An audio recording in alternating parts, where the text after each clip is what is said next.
Why Prince William's Valentine's dinner for Kate Middleton after their 2007 breakup was so special. Exclusive when Grant Herald served as a royal butler at Prince Charles's country home, Highgrove, he regularly suggested to Prince William and his then-girlfriend Kate Middleton that he arrange a formal dinner for them.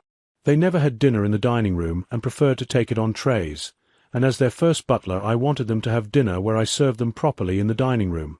Herald writes in his book, The Royal Butler, My Remarkable Life in Royal Service, which is out in the US on September 23rd. I'd been suggesting this for years, and they always laughed it off, saying they didn't want any fuss. But then, one day, out of the blue, he suddenly said, "Okay, let's do a dinner." If you're happy to this wasn't going to be a normal weeknight dinner, the formal dinner was to take place on Valentine's Day 2008, William and Kate's first February 14th together after their brief breakup the year prior. As far as I knew, Herald writes, this was the first time the young couple had been able to enjoy such a romantic meal after their breakup. They seemed closer than ever. Herald writes, speaking to In Style exclusively. Herald says that he was desperate to do this for them because he thought at the time, I don't ever want to leave and not have had the opportunity of doing a proper dinner. Because they didn't like formality, I used to offer all the bloody time, Herald says. While he would sometimes do dinner for William, Kate, and their friends, it was never just for the two of them. And I think it was also, in fairness to them, it's a trust thing as well, he adds. While Herald doesn't reveal exactly what was said in that romantic Valentine's Day meal, he did say that it was a great honor to be there to do it. And it was amazing seeing as this was 17 years ago.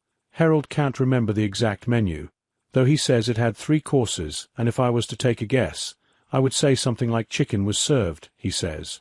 And it was lovely because it was just them, and what was really nice because they were having a very open conversation with each other, lovey-dovey. As you can imagine, with Valentine's and all this kind of thing, William actually did some finishing touches, Herald says of the meal. I can't remember exactly what, but I know he'd done finishing touches. Now whether it was little love hearts or whatever, he did do finishing touches to the table. So he's a romantic, even though Herald says he tried to stay out of the way. Typical to their down-to-earth nature, they still engaged with me, and it was really cool, he says. The very intimate dinner was followed by the couple, who would have then been in their mid-20s, went to thank the chef personally for the meal.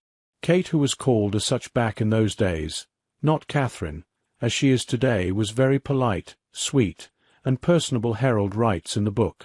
Herald tells In Style that, when it comes to William, there's no acting. There's no pretense to illustrate this. Herald writes in the book about asking the future king what to call him upon meeting him for the first time. William, my name's William, the royal told him. In the 2000s, Herald often got mistaken for William years and years ago, when I was a lot younger and better looking. Back in those days when I was fresh-faced, he quips he was very handsome. So it was a huge compliment.